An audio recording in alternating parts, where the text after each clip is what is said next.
Talking to plants about the economy. Welcome. There's an uncanny feeling I have on how my life seems to have anticipated world events. Those of you who've listened to my audiobooks will know how I keep saying that everything I write seems to have come true. Now, I'm not claiming to be God. Certainly not. No, like us all, we co-create the universe with God. So our universe simply reflects our thoughts. I've tried many times to comprehend this, and largely I believe that we all live in slightly different universes, which reflect our own slightly different thoughts. So this vlog is about my experience and how the universe appears to be reflecting it. Much that I say comes from meditation and the very personalised reflections. Some might describe them as sea theories. I don't think I can say the real word. But as I've repeated many times, my last wish is to create another sea for the world.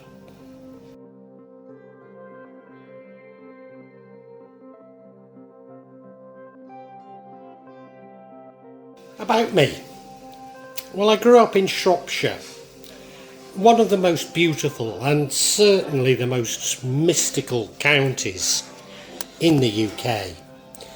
My family moved to a village when I was about 3, a village which had more than its fair share of paranormal stories. My dad ran the village store and my mum a hairdresser's. And we lived in a flat above these. But what it did mean was that I was left largely all alone.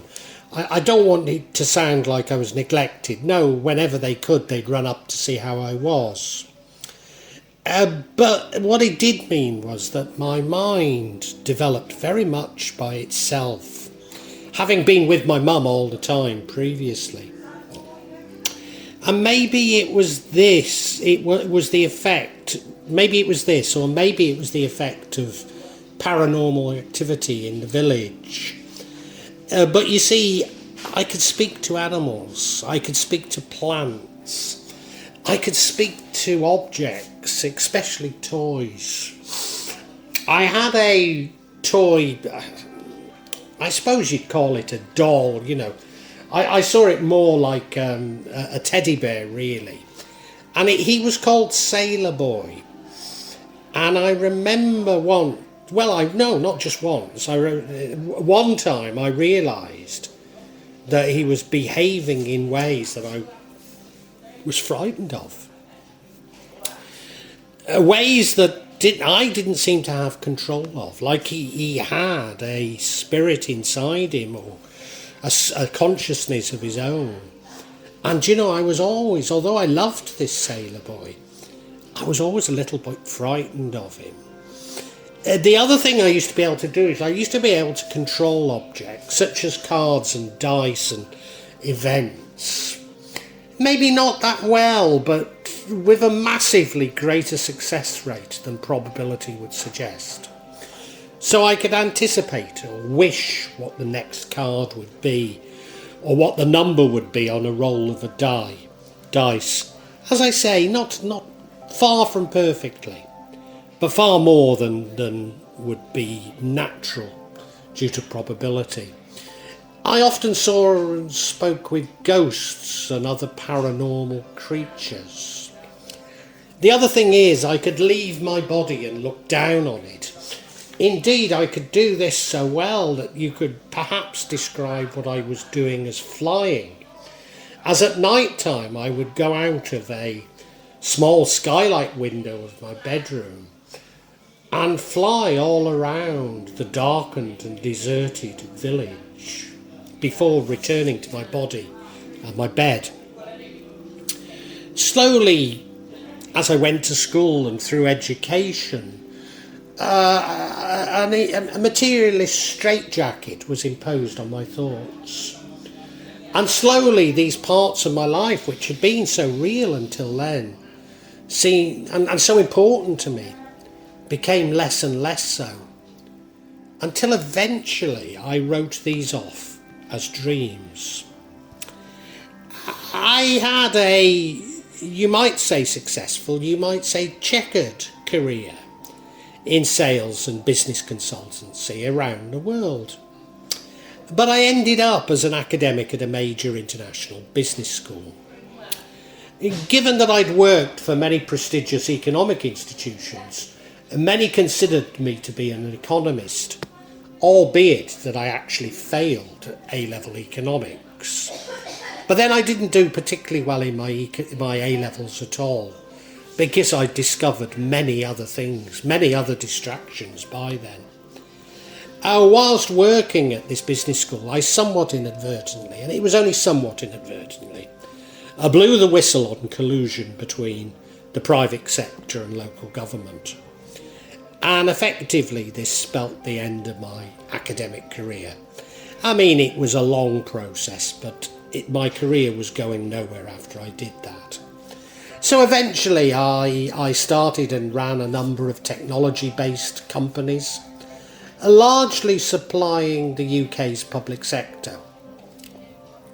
But when the financial or banking crisis hit public spending, and it didn't hit immediately that the crisis happened, it was a year or two after, my businesses were effectively over. But I would say I didn't go bankrupt, I didn't go bankrupt. There was plenty of cash in them. My personal life was something of a sham. Although it's hard to understand how many of these problems were to do with the collapse of my businesses. As a result of the collapse, I took myself off to Southeast Asia, thinking that the growing markets there would offer me something new and some hope. What I actually found was love, despite not looking for it. At the time, my son was still at school, and I determined to keep my family together until he went to university. Yes, the truth is I led something of a double life. But then I always have. How else could I pass myself off as an economist while failing to grasp the fundamentals? Ultimately, my son developed schizophrenia and now no longer wants contact with me. On my first visit to the home that I bought in Jakarta, the black magic attacks that I speak of began. At the time, I believed these to be medical conditions and was tested for many by the doctor, who never found any underlying conditions. This black magic accumulated in my wife losing her mind, and me most of my savings. And we fled to the mountains of Java, where I'd built a sort of holiday home for us. So for some years I lived the life of a hermit, growing much of my own food and medicine, with only my mind to keep me company. Certainly since the health crisis, I've been completely unable to leave the island of Java.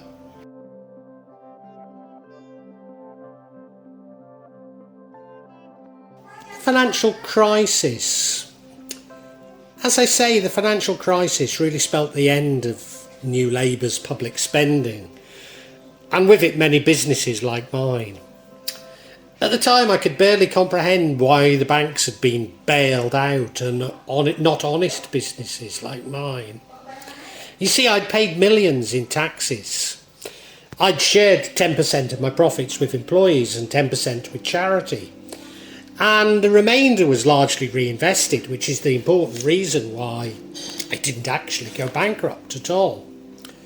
Worse still, the culprits, the very individuals who seem to have caused this crisis, seem to be rewarded. They continue to get massive bonuses, while people like me completely lost my living and maybe my family.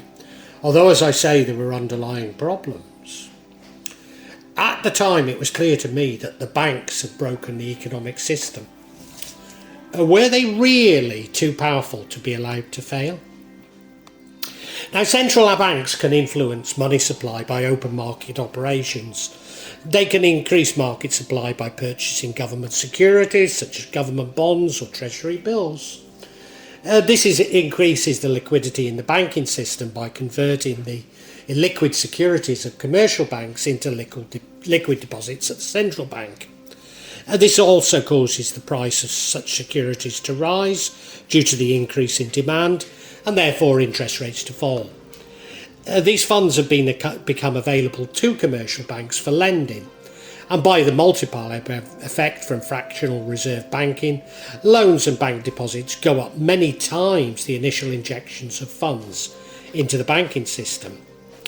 And neither commercial nor consumer loans are any longer limited by bank reserves, nor are they directly linked proportionally to reserves. Between 1995 and the crash in 2008, the value of consumer loans has steadily increased, out of all proportion to bank reserves. Then, as a part of the financial crisis, bank reserves rose dramatically as new loans shrank. So between 1997 and 2020, broad money supply as a proportion of GDP has grown by about 162% across the world. Now remember, this is divided by GDP. Theoretically, therefore, governments are hoping that future investments will have a greater rate of return than in the past. In the US, this increase has been 144%, the UK 368%, Australia 330%, Brazil 534%, China 345%, and New Zealand 363%. Since the health crisis, this growth has been exponential, but we don't actually have reliable growth for this. Only for 2019-20, which is overall 113%. But remember, that's saying that in 1 year they anticipate a growth in investments to be more than 13%. In the US it's 120, UK 115, Israel 124, Mexico 120 and Singapore 123. Furthermore, initially the cumulative average abnormal return on stocks in developing countries tanked by around 42% shortly after the health crisis was announced. Could this explain the response of governments? At least in part. Now, in my analysis, I've omitted the data for small developing countries. In fact, in my last data I said it was developing, I meant developed countries. So I omitted the data for small developing countries. But these are now in a real live debt crisis, as Sri Lanka is currently experiencing. The fact that we're betting on higher returns than the historic average is important. As in the dead economy, I argued that the vast amounts of economic activity serve no real purpose. They're certainly not satisfying the needs of humanity, which God has already provided for.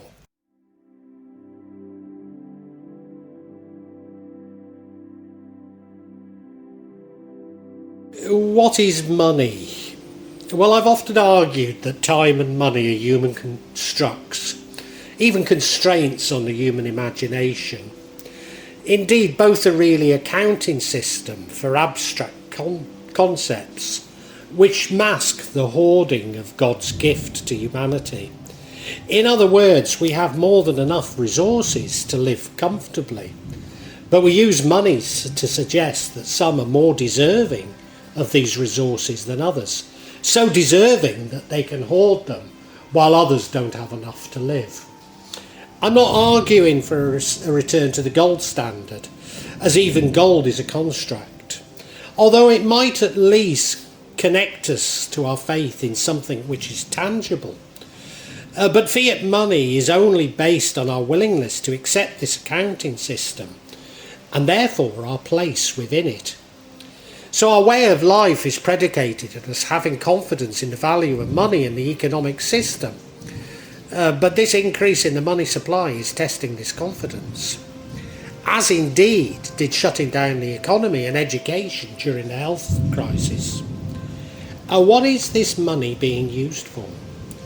Certainly not increasing the wealth of normal people, as this period has seen a dramatic redistribution of wealth from the poor to the rich. In the main, banks have made loans to large companies to buy back their own stocks. Why? Well, directors are rewarded, often in terms of share options, for the increase in their share value. But it's also, at least on paper, provides these high returns that the printing of money is ever chasing. So essentially we've created a huge bubble. A huge bubble which, when it bursts, will see the global economic system and maybe even the way we organise society collapse. Indeed, looking at the period since the financial crisis, decision making appears to have become on a shorter and shorter time horizon, becoming more and more based on individual greed than creating true value for society. Is there a pattern? Well, many governments and international organisations are planning to introduce digital currency. At the same time, most are becoming increasingly hostile towards the cryptocurrency alternatives, which is beginning to look more and more like a Ponzi scheme. See my vlog on NFTs about these. Should these digital currencies be successful, they destroy much of the bank's traditional markets. Was this a planned payback for them destroying the world economy? Along with the introduction of digital currencies, there appears to be pressure on developing new forms of economic accumulation and wealth distribution. Naturally, this has major political consequences, not least as man is resistant to change, and especially myself as I get older. But those controlling these currencies give significant additional power over the lives of everyone. They enable the tracking of citizens, including the mapping of those they meet. But they also facilitate the rapid changing of economic measures. Do we actually trust our governments to give them this level of control over us? And then what about international organisations that are going to provide the loans to countries caught up in a debt crisis? If we look at the development of government-backed cryptocurrencies, there's no doubt that this development has been linked to the rich and the powerful, along with many other associated policies. I remember over 5 years ago a bank employee berating me and my father for keeping so much of our wealth in cash. Did they know at least a part of this jigsaw? So this insider knowledge has helped to facilitate even more transfer of wealth from the poor to the rich. Indeed, every crisis seems to offer opportunities for sections of business to roll the dice one last time before everything changes. What does this all mean? I've argued that the current system is dependent upon us accepting that fiat currencies and ultimately digital currencies embody some sort of value, that the economic system they measure is legitimate, and that the way in which they measure human worth is also legitimate. So they're part of the hegemony that I've spoken about so many times in other vlogs. But isn't everything that we're told and taught a part of a system of control? That everything is a mere chimera to prevent us from truly understanding ourselves and therefore getting closer to God? I'm very taken by this idea, which means that we should not become angry with what is happening, but do see it for what it is. Indeed, there's plenty of evidence that the period that I speak of has seen an exponential increase in corruption, I maintain that many people, although I maintain that many people have behaved believing what they're doing is the right thing. For example, politicians will have been told that those digital currencies are coming and will change everything. Many have simply been attempting to steer a path through these fundamental challenges and changes. That policies have been leaked is no surprise, as so many will have been at least partially informed of the direction of change. It was bound to become known. However, there's been no public debate. There's been no public scrutiny of what's happening. Because if we were to debate it, we would probably bring down governments around the world. This explains the ever-increasing censorship and draconian government policies to prevent the panic and bubble bursting, however inevitable it ultimately is. Can we blame governments for seeking to hold on to power, when so much has been spent on convincing us that the only alternatives are Stalinist Russia or a tribal bloodbath that we call anarchism? Even those who have been corrupted or driven by personal greed, can we blame them? After all, if we knew about the imminent collapse, would we not also seek to provide for ourselves and our families? Maybe even buying our own little St. James. The truth is, we've all played our part in these fundamental changes. And maybe simply in our day-to-day jobs, in continuing to spend, in our use of mobile phones, the ultimate instrument of our own servitude, in continuing to participate in the electoral system, which puts people into positions who conspire in these fundamental changes, albeit for our own good. What can we do? Oh, well, if we can create an alternative and better society within our thinking, I honestly think that we can actually create a better society. We do this by not being fearful, not seeing others as fundamentally bad or indeed evil, but filling our hearts of love. But if you don't believe me, the very least we can do is retreat to the mountains, grow our own food and medicine, and start talking to nature. But aren't my own views of what is happening within the world just a reflection of my own dark side? I really should have stayed talking with plants and flying around my village. Well, I really hope you've enjoyed this vlog, and if you have, can you help me out a little? Subscribe to the channel, hit the bell, and then you'll be notified of future vlogs. But also hit the like button and make a comment, because these seem to be what determine the YouTube algorithm, and I'm being really punished by it. So whatever help I can get from you is so appreciated. It really is. When I started this, I was going to do it this section, the real magic of Java. I was going to issue maybe every 2-3 months. Now it's happening maybe every 2 or 3 days. So yeah, if you hit the bell, you'll hear about it. And thank you so much. Thank you for listening. Really heartfelt thanks.